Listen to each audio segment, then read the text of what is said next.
We love a true crime story. I mean, your podcasts, your television documentaries, absolutely everything, your dramas. So the Victorians are no different, particularly juicy stories about murders and things like that, but also just daily reporting of what goes on in the courts.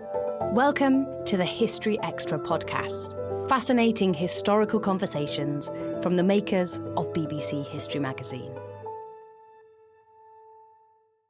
Could children be hanged in Victorian Britain? Were the streets of Dickensian London haunted by organised gangs? What tools did Victorian police have at their disposal? And was it possible to get a fair trial in the 19th century? Well, to find out, for today's Everything You Wanted to Know episode, I spoke to historian Drew Gray about crime and punishment in Victorian Britain. Thank you for joining us, Drew, to talk about Victorian crime and punishment. I wanted to start us off with a little bit of myth busting.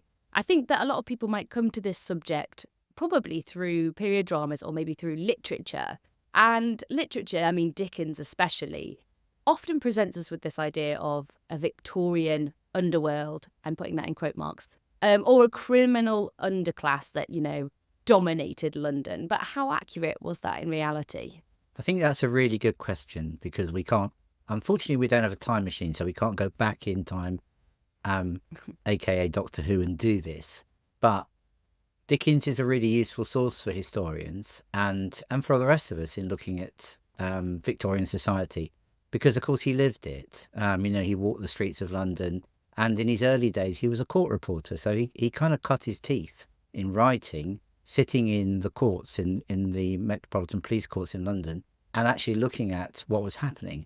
So when he talks about things like Oliver Twist and the Artful Dodger and Fagin, he is quite well informed. But also it's literature, and he probably does tend to exaggerate things. So he's describing a real world, one that would be familiar to people at the time, but at the same time he's embellishing that.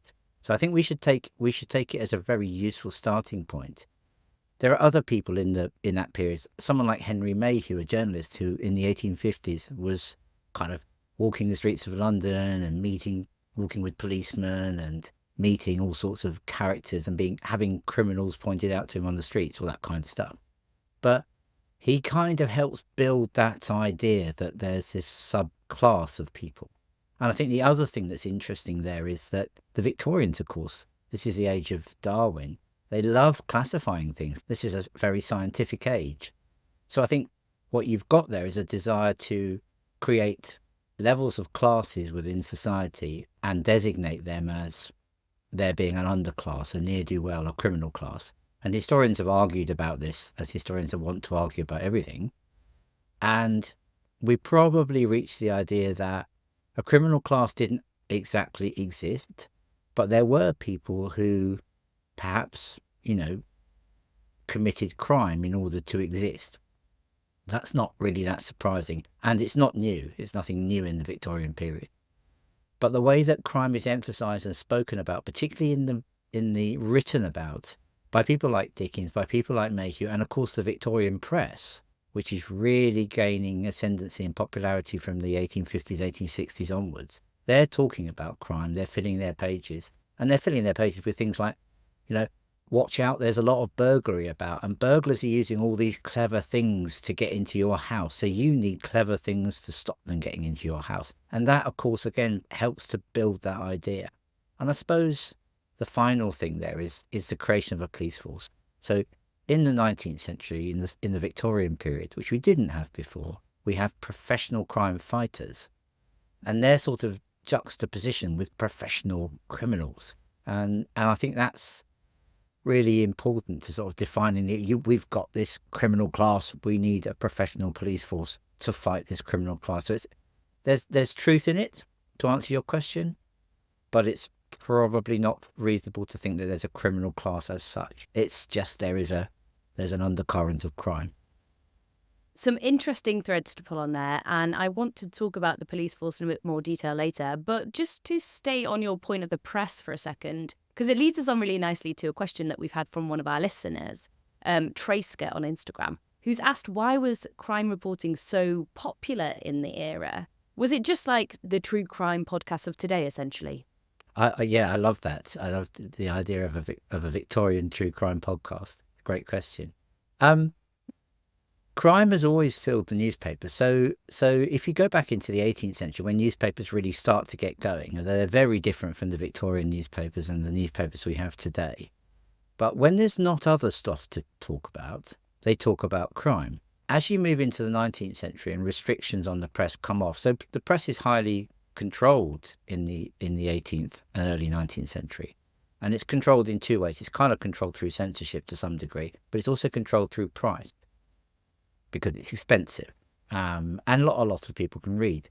Increasingly, as more people can read and the cost of producing newspapers with technology comes down and distribution is better with things like railways, there's more of a reading public. And with more of a reading public, there's more competition for newspapers. And crime then becomes used as stories which people gravitate toward. We love a true crime story. I mean, your podcasts, your television documentaries, absolutely everything, your dramas. So the Victorians are no different, particularly juicy stories about murders and things like that, but also just daily reporting of what goes on in the courts.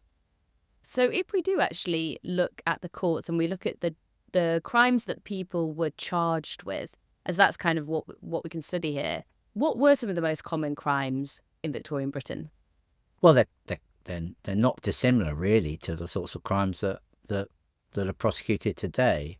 In terms of making the news and making the serious courts, then you've got crimes, such as murder and manslaughter and serious property crimes like robbery and burglary. And probably burglary is the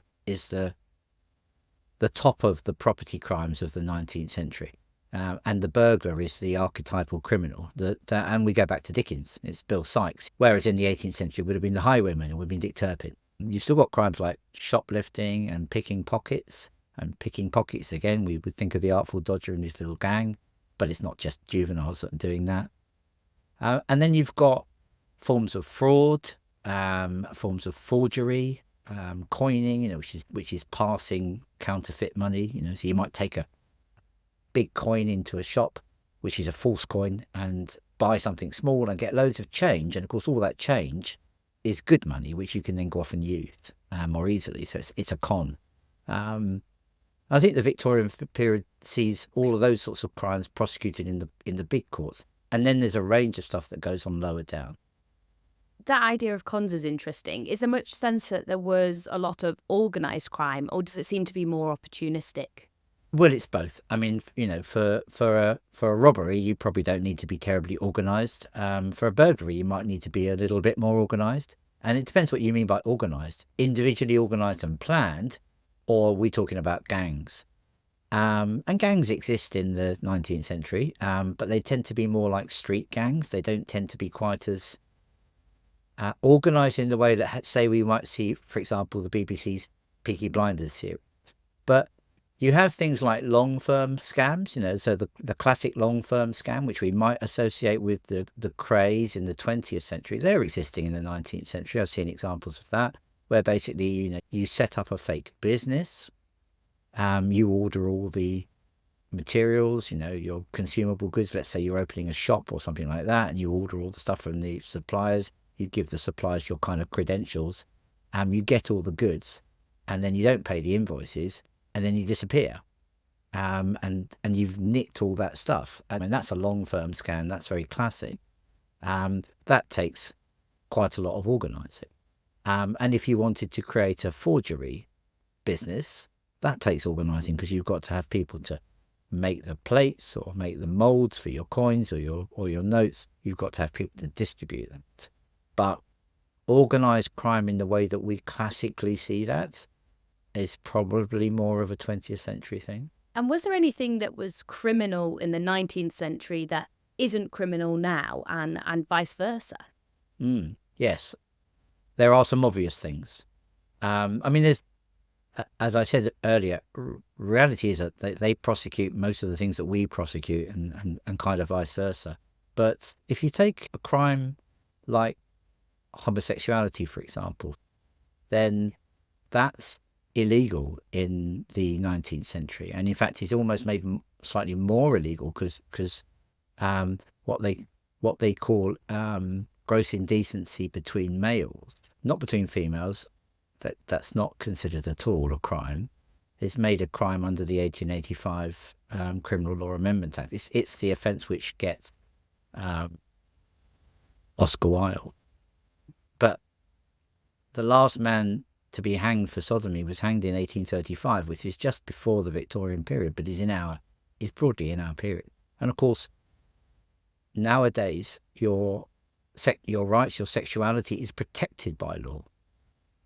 It's not something which the law intervenes to prosecute you for, quite rightly, I would say. But that's a very different thing for the 19th century. And again, I suppose another crime which we would certainly associate with the 19th century is infanticide, so the killing of the newborn child and concealment of birth, which is prosecuted right through the period, and women in the 18th century and the early 19th century are hanged for that crime, but they're not generally hanged for that crime in the Victorian period.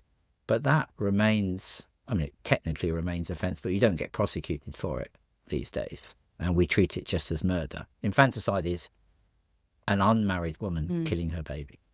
So it was a separate category. It's a separate category of offence, yeah, and it's very much aimed at controlling women, not at protecting babies. And again, we have all sorts of rights there.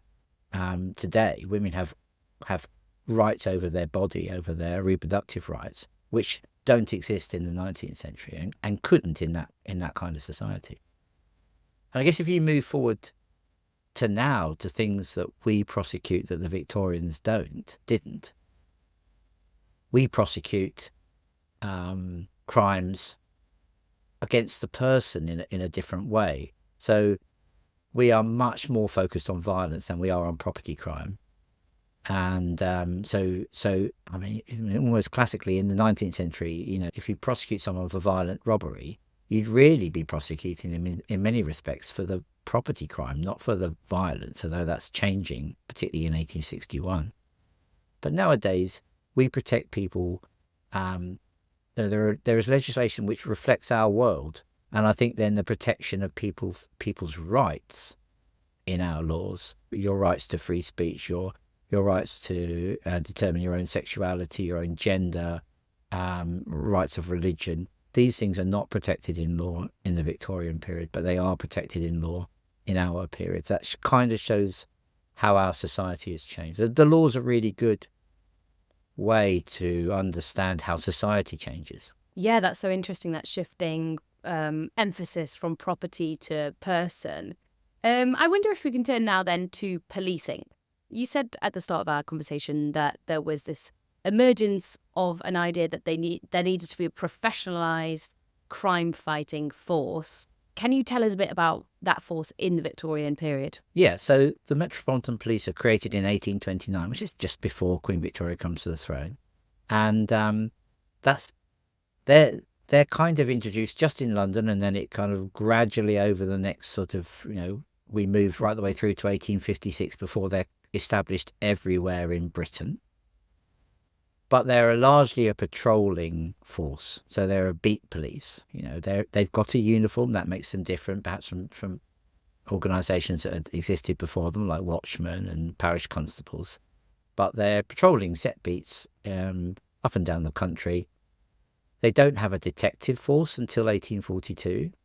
They don't think they need a detective force until 1842, and the British public doesn't really think they ought to have a detective force, because that seemed to be a bit foreign. It's a bit like what they have in France, so perhaps we don't really need that kind of thing. But they do gradually experiment with plainclothes police officers, and they would investigate crimes in the way that we would expect them to. But that gradually evolves. So what we see the main difference, I suppose, with the police from the 1840s onwards is they are developing that idea of detection. And that's prompted by particular things. So if there's a particularly nasty criminal like Charles Peace, for example, or a particularly brutal murder like the murder of Lord Russell, a member of the House of Lords, then that kind of spurts a lot of attention from the press and in Parliament, and that then means that the police have to kind of get better. I wonder if you could tell us a little bit about those two cases. Well, I think the case of Charles Peace is interesting. He's a burglar who ends up murdering as well. He writes his own kind of story, or his own story is produced. He becomes a bit of a criminal celebrity, I suppose, like we might think of, Ronnie and Reggie Cray as celebrity criminals. And the murder of Lord Russell in the early 1840s, he's kind of murdered in his house. And it looks as if the killer has broken in and murdered him in his bed. Actually, the killer is one of his servants, a man called Courvoisier, and he's broken out of the house. And so it's that whole kind of detective business of being able to determine entry, the forensic stuff. The Victorian police don't really have forensics in the way that we understand it. I mean, they don't have things like fingerprinting. Fingerprints are an 1890s development, really, right at the end of the period.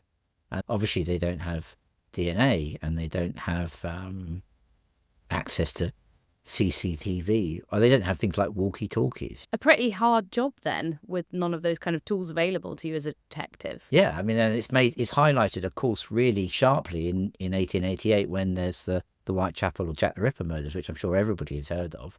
But the police would have had to have caught the killer in the act, because they're not going to find any forensic information, even blood. Even in 1888, you couldn't determine. Not only could you not determine blood types, you couldn't determine whether that blood was human or animal. So someone walking through the street covered in blood might be the killer, might just be a horse slaughterer. So yeah, they're very hamstrung, the police, by that. They get a lot of grief from the press right through the 19th century. But it's probably rather unfair given the tools they had available to them, which was effectively a truncheon, a lantern, a rattle, and then in the from the later 19th century, the classic whistle. Yeah, a tough job. Looking at the courts, can you tell us a bit how they operated in this period? Were there juries like we have today, or was it just a judge or a magistrate who would give a verdict? So you've got two systems. You've got the jury courts, and generally in England and Wales, that means a quarter sessions court and an assize court. And below that, you have summary courts or magistrates' courts. So I'll deal with the jury court. So the quarter sessions, as it kind of sounds, they meet quarterly, so 4 times a year, and they would operate in a county town. And the assize generally meets twice a year in that county. And there are a few English counties, the further flung ones like Northumberland, where they only meet once a year. And to keep it as simple as possible here, the courts, the assize court, for example, would come in and it would deal with everybody who was in the local prisons. So you've been arrested, you've been put in jail, you're waiting for your trial. When the assize comes round, your trial is heard. And then it moves on to the next town and does the thing. And it moves on a circuit. That's why we still refer to judges today as circuit judges. These are judges from London that go round the home circuit, or the northern circuit, or the western circuit. And they are kind of dealing with all the people that have been arrested. The Quarter Sessions does a similar kind of job, but it does it for slightly lower level crimes. So effectively, the assize court is the senior court and the Quarter Sessions is the lower court. And yes, they have juries, 12 men. There aren't any women on a jury until after the First World War. Just as women don't have any voting rights, they don't sit on juries. And the court is a very male-dominated place with a judge at the top. But the jury's job is to determine guilt or innocence, not the judge's. The judge is there to pass sentence. And the judge has a leeway in terms of passing sentence, but, there would be expected sentences for certain crimes. And the jury can intervene and it can recommend, for example, if someone's been sentenced to death, they can recommend mercy. That's something that the jury can do, as can, the prosecutor and as can the judge. So that operates kind of like our Crown Courts today. It's a bit different in London because the Old Bailey, the Central Criminal Court, operates pretty much the whole year. It's not restricted to assize and quarter sessions. but it's the same basic principle.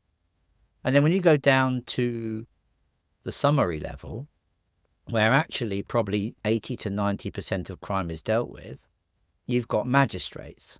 So in rural areas, you've got magistrates operating sometimes from their own house, sometimes from the local pub, and then increasingly in separate magistrate courts. And in rural areas, they usually sit as a bench of 2 magistrates. And in London, they have police courts, and which are tied to a police office or has a police person attached to them. But their magistrates sit on their own. And they don't need a jury in either outside of London or within. The magistrates make the decisions on the people that come before them entirely on their own. They have a clerk to help them advise them on the law. But they in London, they're all trained barristers anyway, so they know the law fairly well. And that place is where you will see more of the petty crime. So you'll see drunk and disorderly behaviour, you'll see people for petty theft, and lots of misdemeanours. But also it's a starting point for lots of other crimes. So if you get arrested for something, even something like murder, you'll probably go before a magistrate, just as you would today, before the magistrate then sends you on to a judge and jury. One thing I wanted to ask you about courts, and I mean, this might be completely impossible to answer, as it might be that there are as many answers as there are criminal cases, but was it possible, do you think, to get a fair trial in this period? Well, that's a super complicated question, isn't it? But it's important, absolutely. I think it's really hard, actually. I think it probably depends who you are. Increasingly throughout the 19th century, your previous record would dog you through the courts. So they started to consider the idea of the habitual criminal, and they kept records. And I think criminals were probably trying very hard to not appear in the same court, not appear before the same magistrate or the same judge, and to hope that to use pseudonyms, to come up with a false name.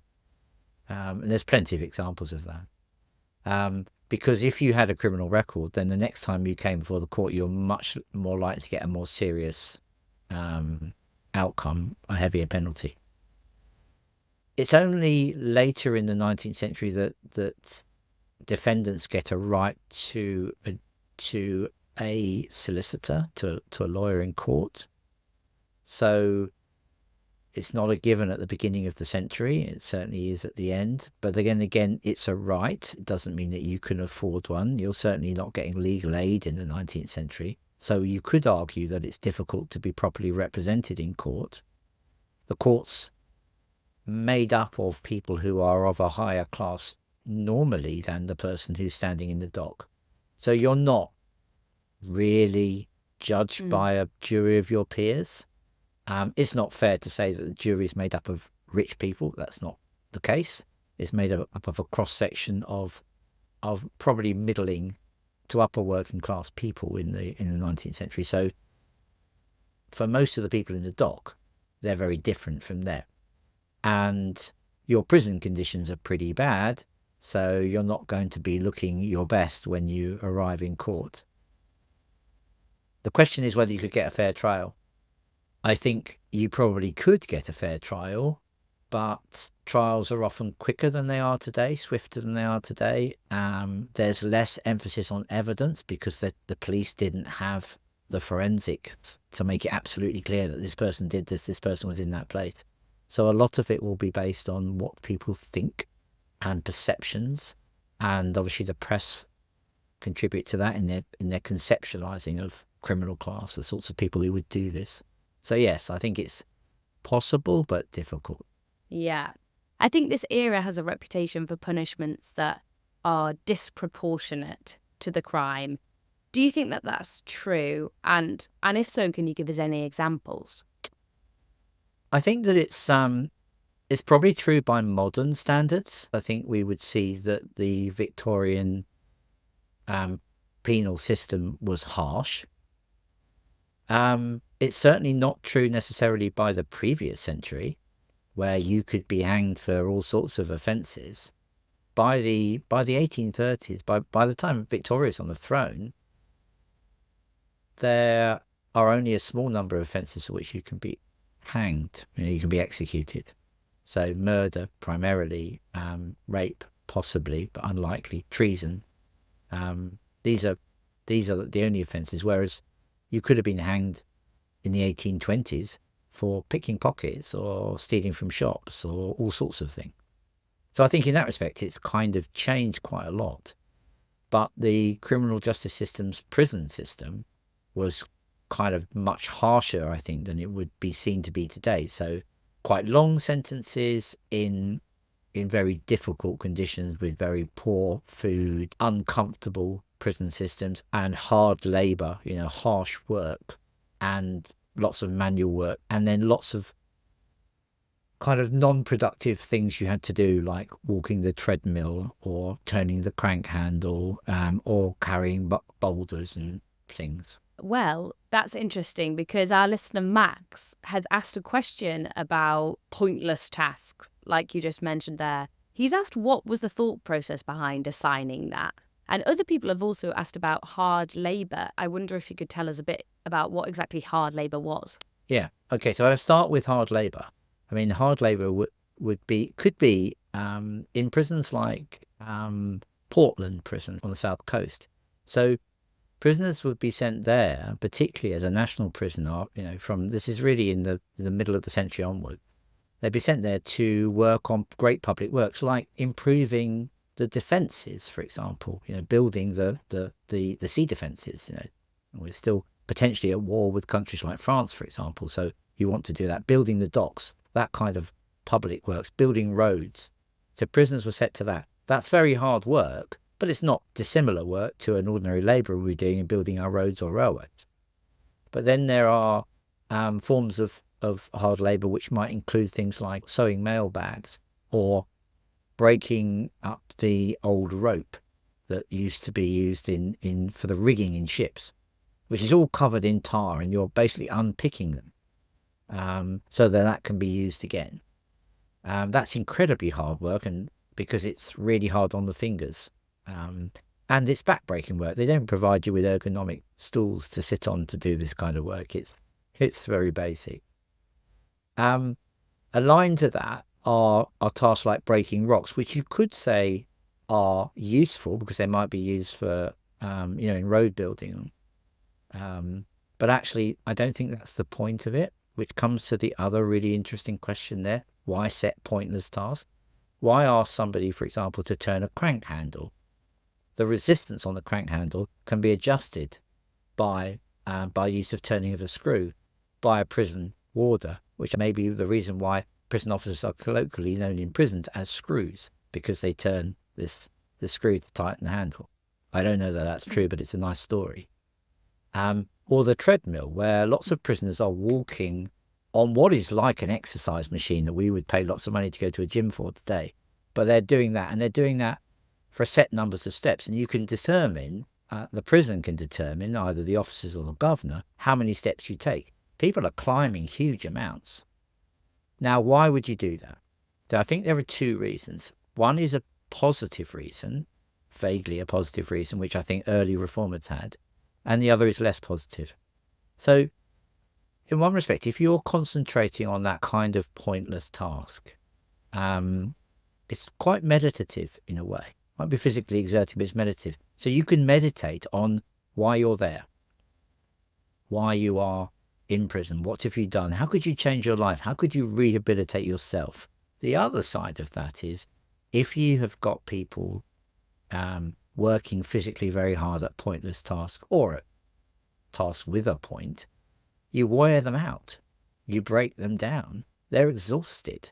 Especially when you couple that with a hard bed, which is just a wooden plank, and food, which one historian has described as scientific starvation, because you just enough to keep them alive, effectively, or to do the task, then you're going to have a much easier prison to run, because everybody will be broken down by it.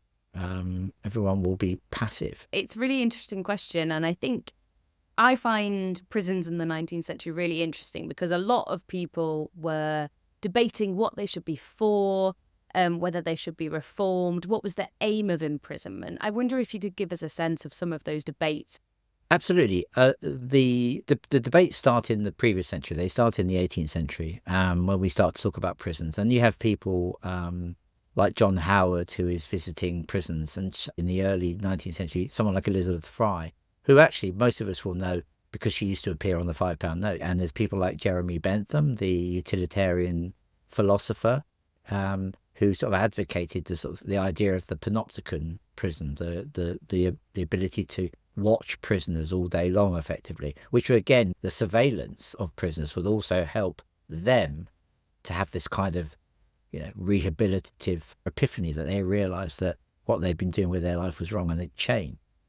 And prison reformers, people like Howard or Fry, were deeply religious, motivated. Fry's classically a Quaker, and they believed in treating people right and helping them to reform, but also giving them the religious instruction that would help them understand right from wrong. There's a big, deep sense in Victorian society, particularly, I think, that one of the problems of the criminal class and the poor is that they've kind of missed out on religious education, which has informed everybody else. And teaching right from wrong is really, really important. And that's kind of probably behind a lot of the education schemes that come about in that century. So those are the principles, and then it falls into two kind of camps. So there's two systems that emerge. There's the silent system and the separate system. The separate system is really the one that kind of gets put into play at Pentonville Prison from the 1840s, and the silent system sort of moves around the others. And the silent system, quite simply, is prisoners can associate with each other, they just can't speak to each other. So there has to be silence. So it's kind of like being in a library, or for those of us at a certain age, what it was like at school back in the 70s, where you're meant to just sit there quietly and listen, speak when you're spoken to and not before. That helped them both contemplate their existence, but also, of course, stop them from conspiring.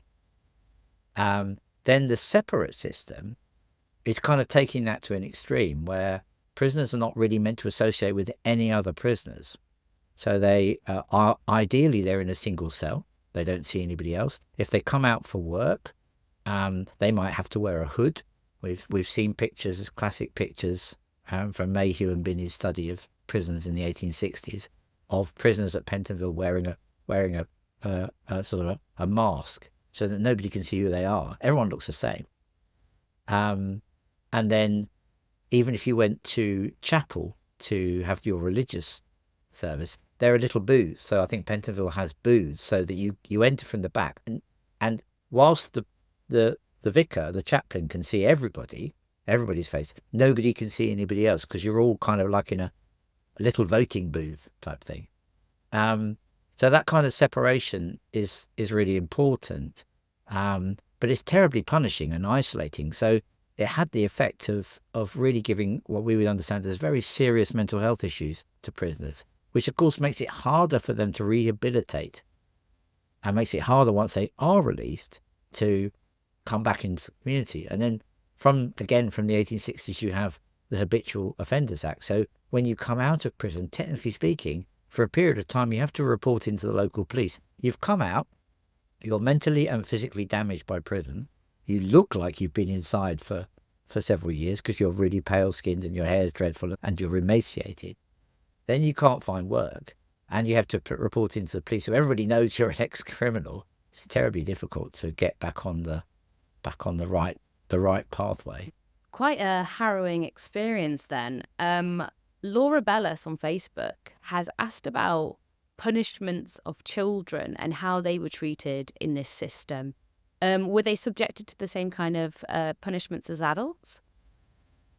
I suppose it depends when you're looking across the 19th century. There is some change, but fundamentally, children are treated much the same way as adults in the criminal justice system. They're tried in the same courts. They're taken before the same magistrates.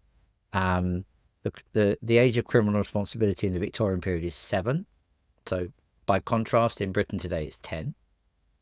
Although there is an understanding that up to the age of 14, need to be clear that they understand that what they're doing is wrong if we're really going to punish them, and hold them to account for it. So it's a kind of 7, but effectively 14.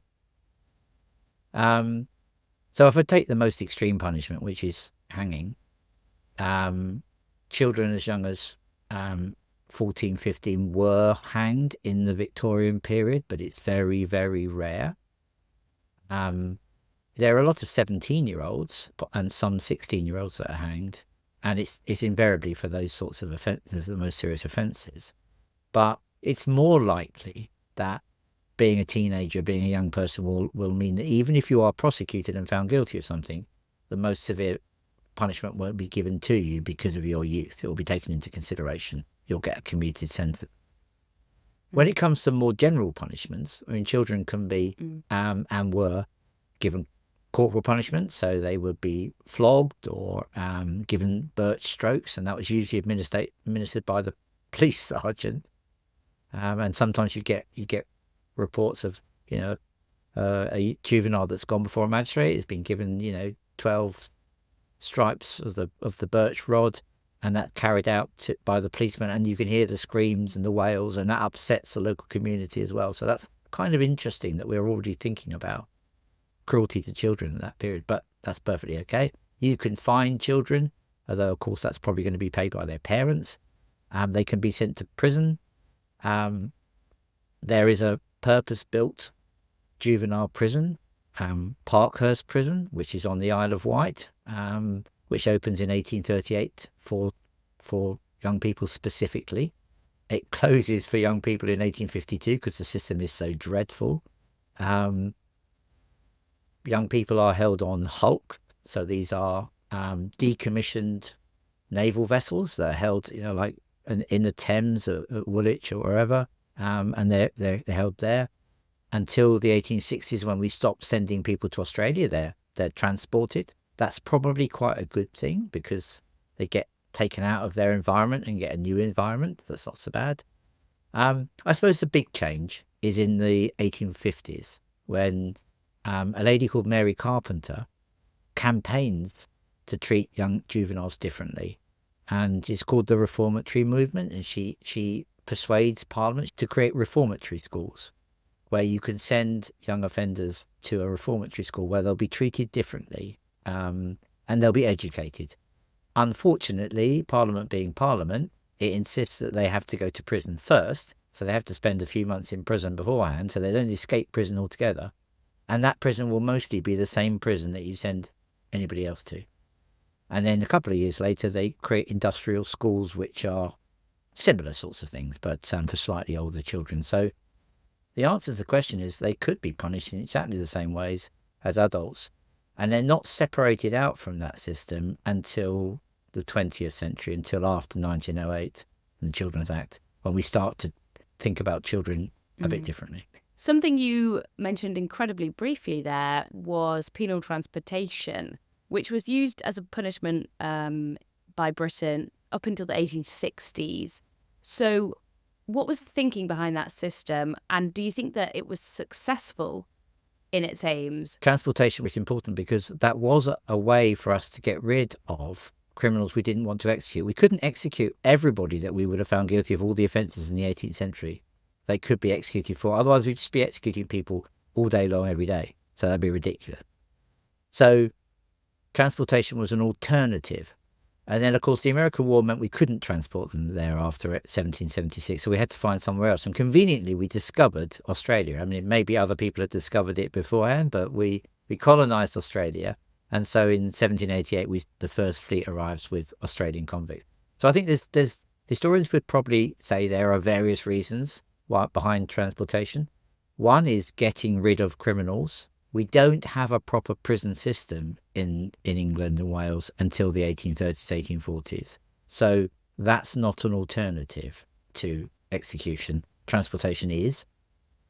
They think it will be good for reforming criminals. I think it probably was quite good. If you survive the journey out there and you survive the conditions in Australia, particularly as you move into the later 19th century, it was probably not a bad experience to have, because you're taken out of the slums of London or Manchester or Birmingham and taken to a cleaner environment, and you had the opportunity for a new start. So you served your time, and then you could get a ticket of leave, and then you could become a free citizen of this new country. And of course, Australia is, in part founded on that convict experience, and it's tremendous. A historian did a piece of work a few years ago which used the records of soldiers volunteering for the First World War, the Anzacs in Australia and New Zealand, and the equivalent for our English squaddies.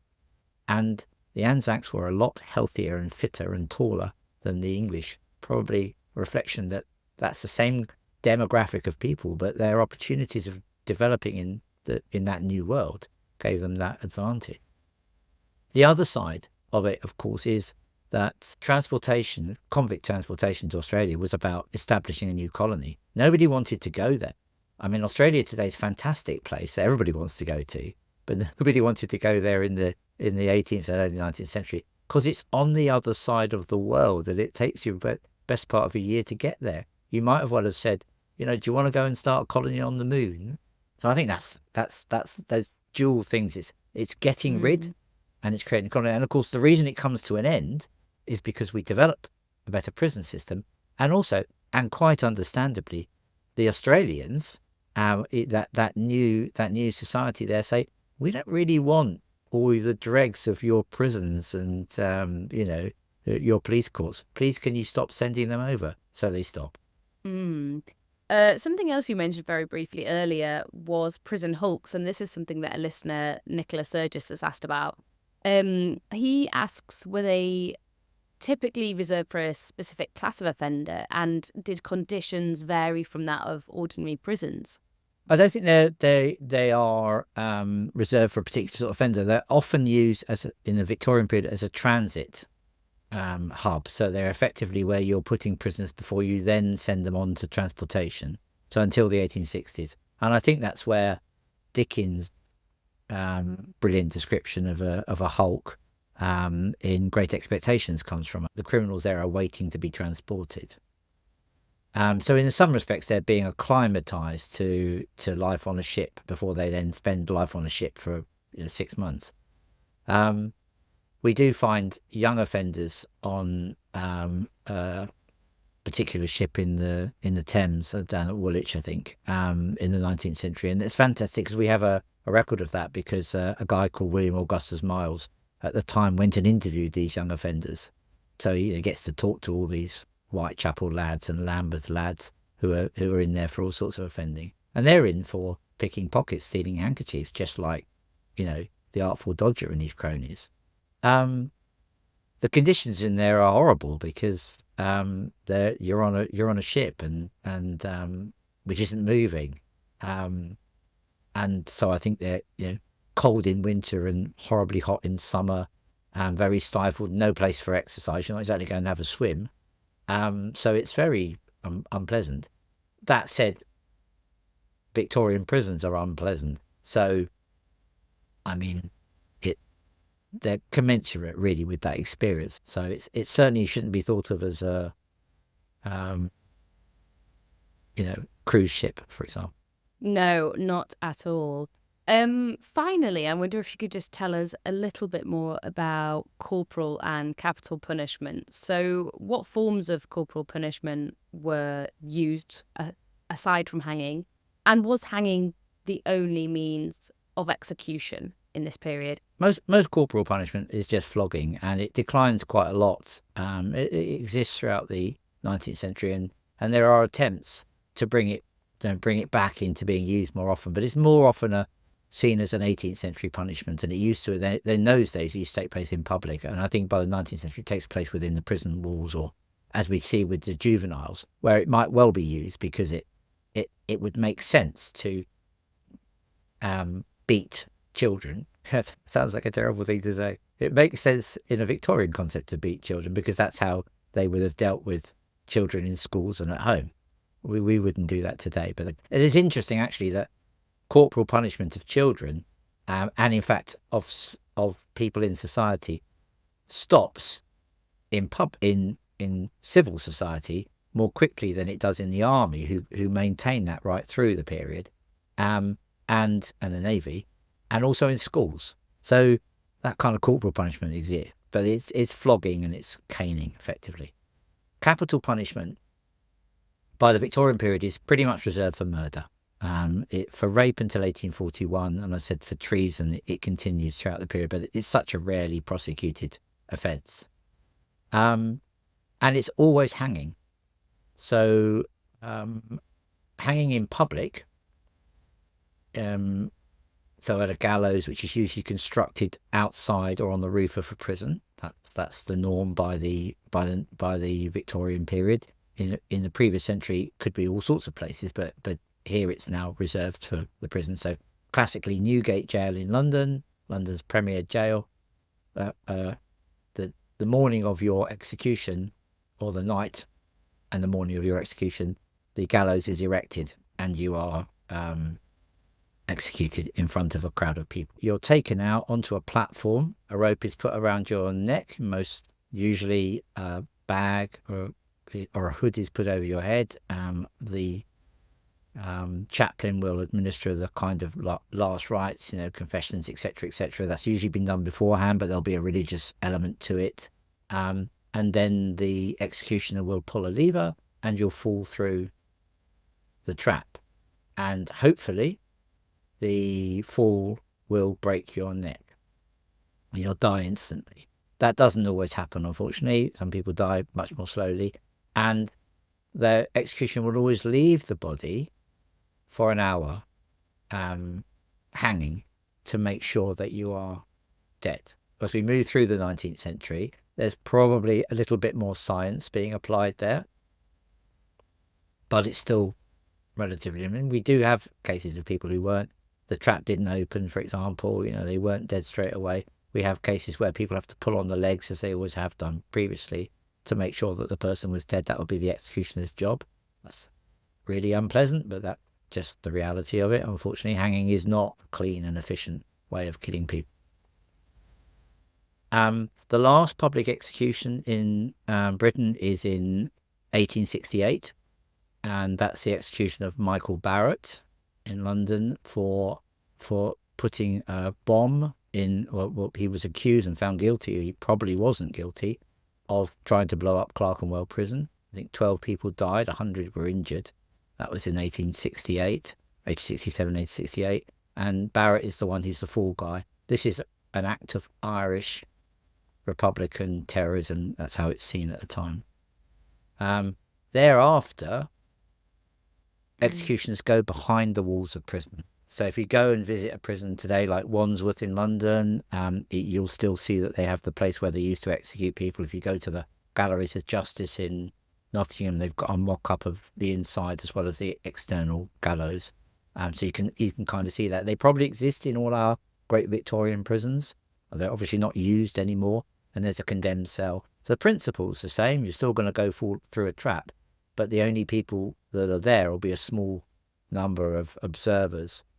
And that's interesting because it kind of changes the dynamic on execution and probably fuels Victorian fascination with true crime and murder, because they're not seeing it, they're reading about it. It becomes an unseen thing, which probably reflects our own vicarious interest with crime and punishment, because we don't really see it, we just hear about it.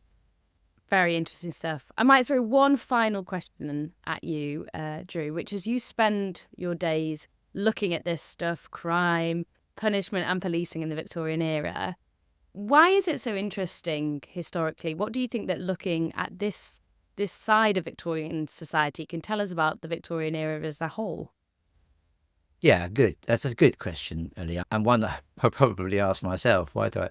And then relax in the evening by watching crime stuff. Yeah, I think that the reality is that for me as a historian, I'm interested in people. I've always been interested in people and societies, and you can tell a lot about a society by the way it treats criminals and victims of crime, because they often get written out of the story and they're very important, and it's starting to be something that we historians are thinking about, is the victims in all of this. But on the social history level, working class people don't tend to leave an impression in the records. We don't know much about them. We very rarely hear their voices. We very rarely hear about their lives. So studying the records of police courts and the records from the newspapers and the records of places like the Old Bailey, you will find those individuals. You can trace those individuals. Quite often now we can trace people from appearances in a magistrate court to the Central Criminal Court to being transported to Australia or their life in prison. We've got those records, so we can reconstruct them. It's like a form of family history. I think that's really interesting. So we can make real observations about people's lives. And there's been fantastic work in thinking about how people descend into a life of crime, how they might or might not get out of that, their backstory. We could work backwards quite often from an execution and kind of go, aha, that's why they got there. That, of course, informs debates about crime and punishment today, which for me is really important because I live in London. I'm just as interested about what's going on in the streets around London today as I was in the streets around London in the 1870s or 1880s, because it tells us, a lot about why people commit crime. I think that's very interesting because that's the only way we're going to deal with it. I like to think we live in a more enlightened society than the Victorians because we don't execute people for things. We don't treat them badly in prison. But then again, prisons have become a really difficult place in our modern society because they're dangerous places. They're full of gangs, they're full of drugs. And that then perpetuates people's experience of prison as being kind of a revolving door. And we're not really educating or rehabilitating prisoners. So we're probably failing just as much in that as our Victorian ancestors were failing. And that's kind of important because I guess my final thing on that would be we then have to look at the way that crime is represented. So, gang crime is rife in London. That scream all the headlines. We are constantly being told about the problems of crime, drug abuse or whatever in our society and the people that are responsible for it. And they tend to be identified in certain groups. So again, we create others. We create stereotypes of people, which doesn't necessarily help us solve crime or stop crime. It just gives us a convenient kind of way of looking at crime. So we're not really tackling it. And by looking at the past, we can see where they made the mistakes then. And potentially we could try and not make those mistakes again.